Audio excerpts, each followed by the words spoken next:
Welcome back to Diani Speaks. The last time we were together, we discussed epigenetic imprinting, and my sister left us with quite a few gems that we could all meditate on. Today, I wanted to take that discussion a few steps further and discuss our relationship with money. When we mention transgenerational epigenetic changes, that is not just exclusive to your familial bloodline, but your racial one as well. An inherited poverty mindset seems to flood many of our communities, but also the hope and the ambition to gain more, to leave a legacy. Today, I don't want to focus on just the science behind these shared behaviors, but instead, I want us to go back to a good ground understanding. What does the Bible say about money management? How could we better our relationship with money? Let's take a look at Proverbs 22. Proverbs 22 verse 1 is probably my most quoted scripture when having discussions with my friends and loved ones about money. I love the way the NLT puts it. Choose a good reputation over great riches. Being held in high esteem is better than silver or gold. Credit is your name in the earth.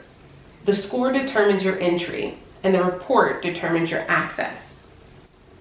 Having a good name in the earth is synonymous to credit. Your credit rating is indicative of your likelihood to return what you borrow. It's basically your integrity rating. I think I like that way better.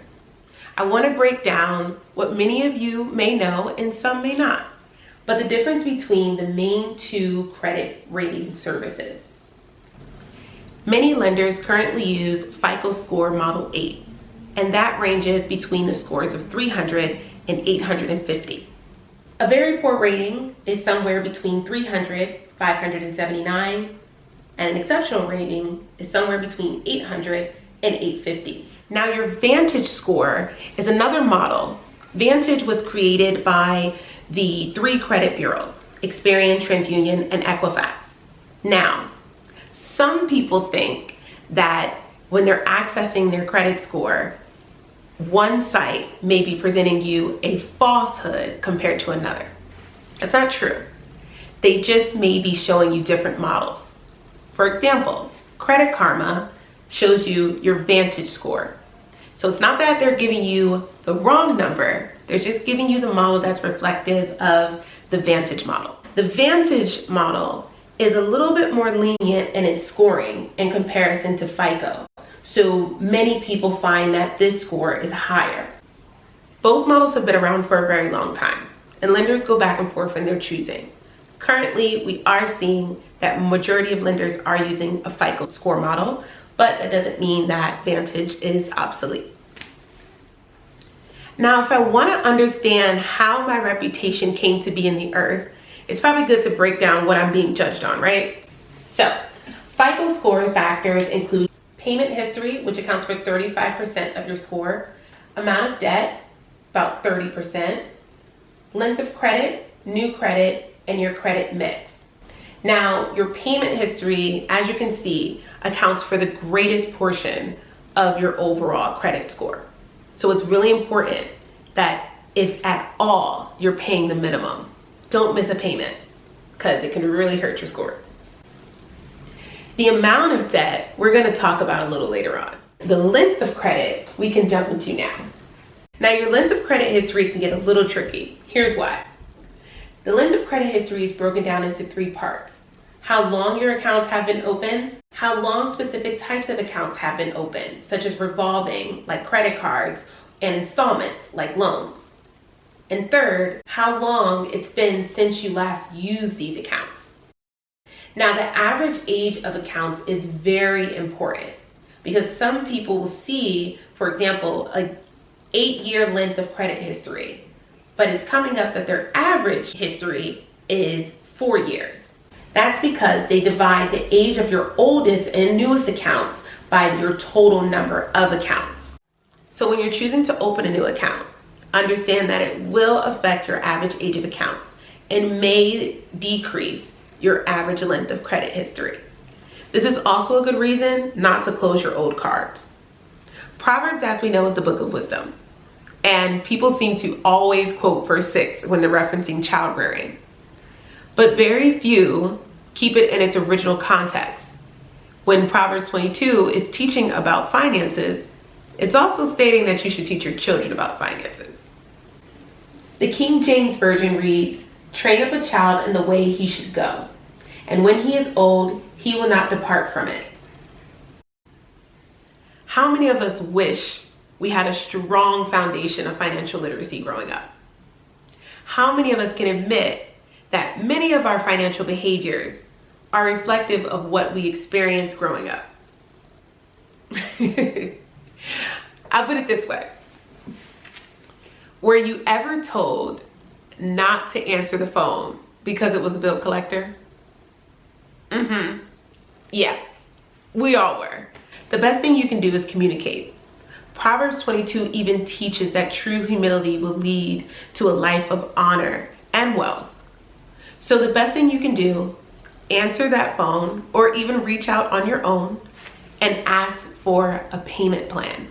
You can break up your payments into an amount that is suitable for your budget over time until you finally satisfy the debt.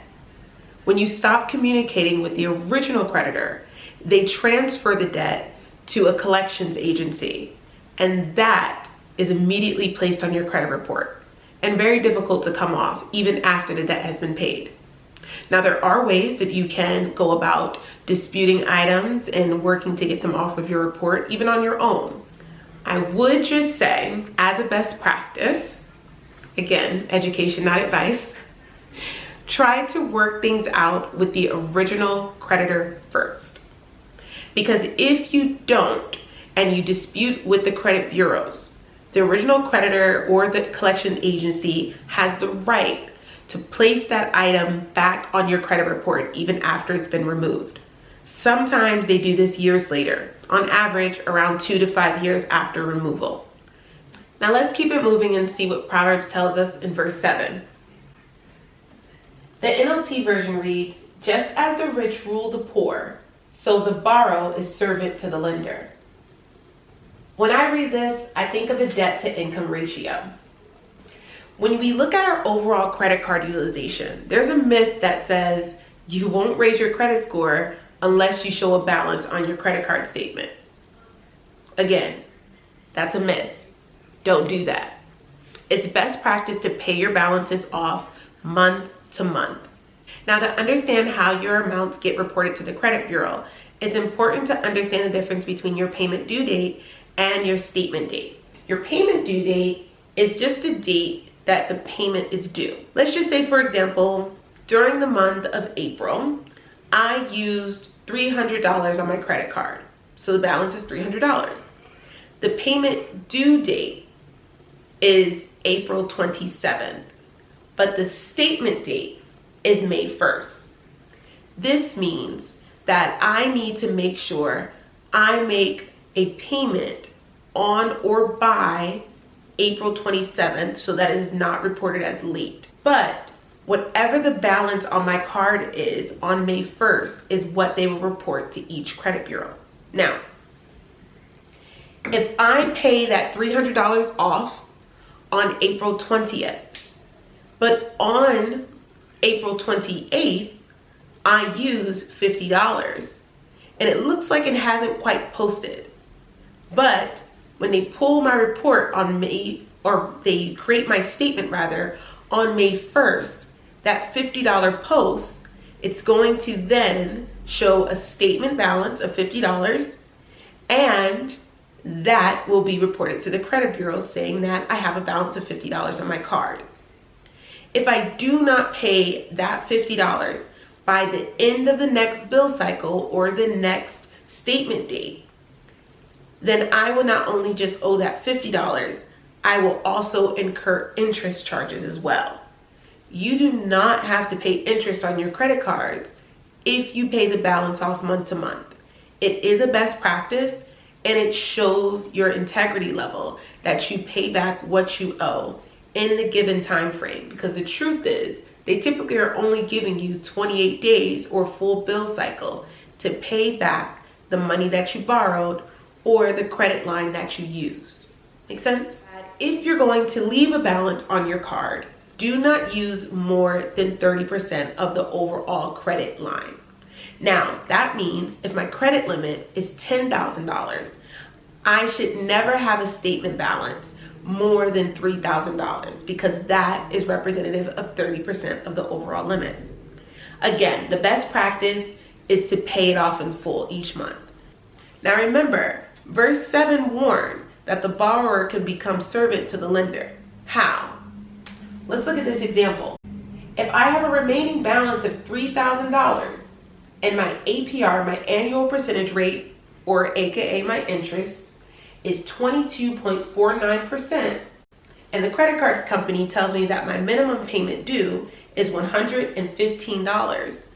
If I decide that $115 seems a lot more doable for my budget than $3,000, and I decide to keep riding out paying that minimum amount, guess what happens?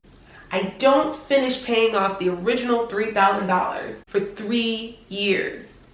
All that time, a balance is not only being reported on my credit reports, but I'm paying back way more than what I borrowed. That is how people become a servant to the lender.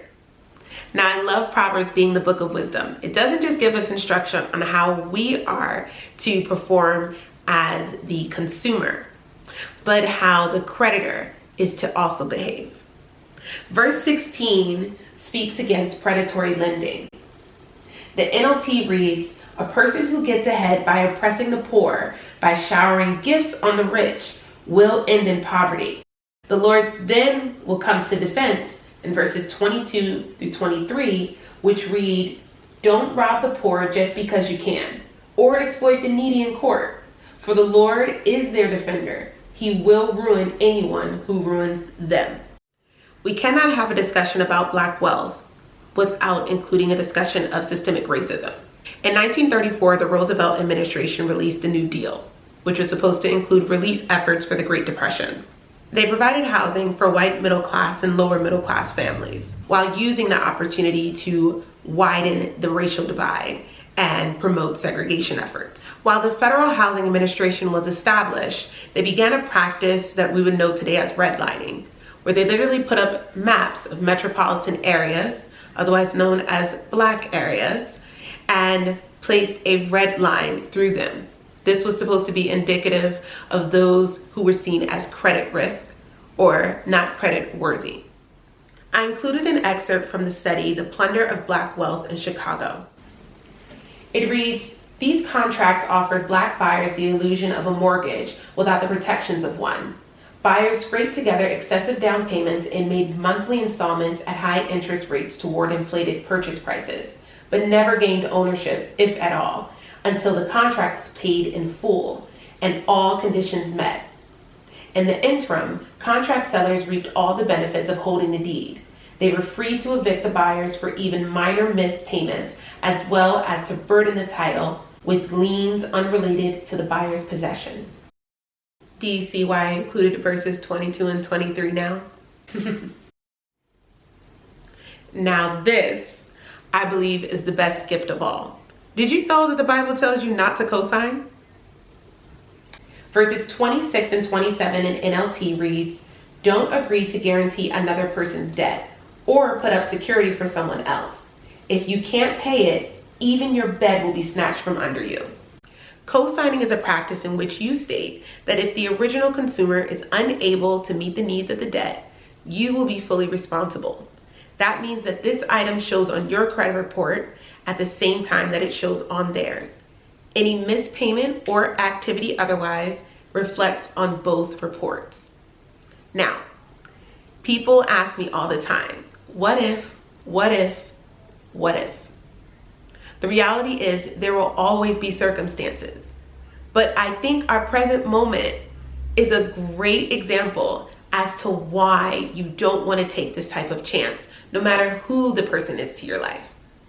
Anything can happen, and it does not mean that the individual is irresponsible, but circumstances, while they may seem dire for them to gain access to that home or car that they need you to co-sign for, circumstances can also shift to where things like COVID-19 take place, and it is to no fault of their own that they lose their source of income and are unable to pay. And at the same time, your finances are also strained and you're unable to assist in payment. Things happen. And one thing that I learned from my mentor was you don't want to interfere what God is doing in someone's life.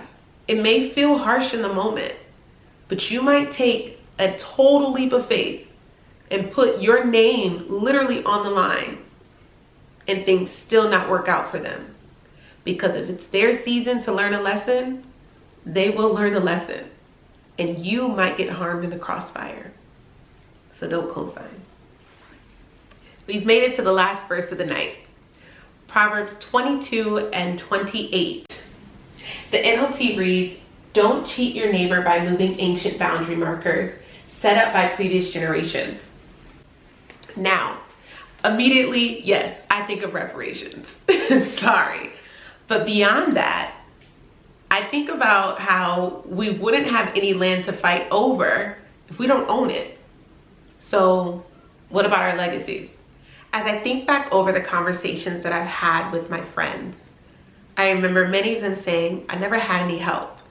And then I remember others complaining that they had to stay home so long and wanted to have their own place. Whether you were able to get assistance from your family to get all of your ducks in the row during your early 20s, or whether you are staying at home until you get married at 35, I think family is a great tool to give us access and increase Black wealth in our community.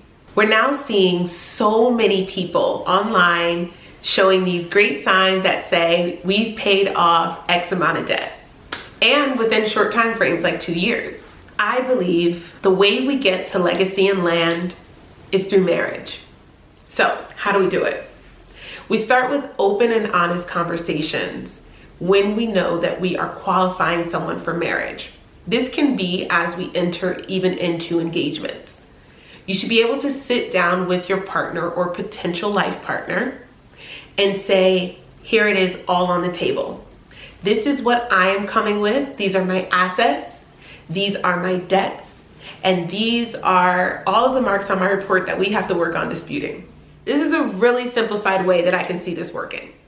I come into the marriage with my salary. My husband comes into the marriage with his salary. We lay out all of our finances and we say, this is what we're paying down. This is a debt we're paying off within the next 2 years. And that is where all of those monetary earnings go towards. Now, we also have our entrepreneurial ventures. We decide to dedicate all of those earnings to a joint savings account. During that 2-year period, not only are we paying down and paying off debt, but we've also accrued enough in our savings to go towards a down payment on a rental property.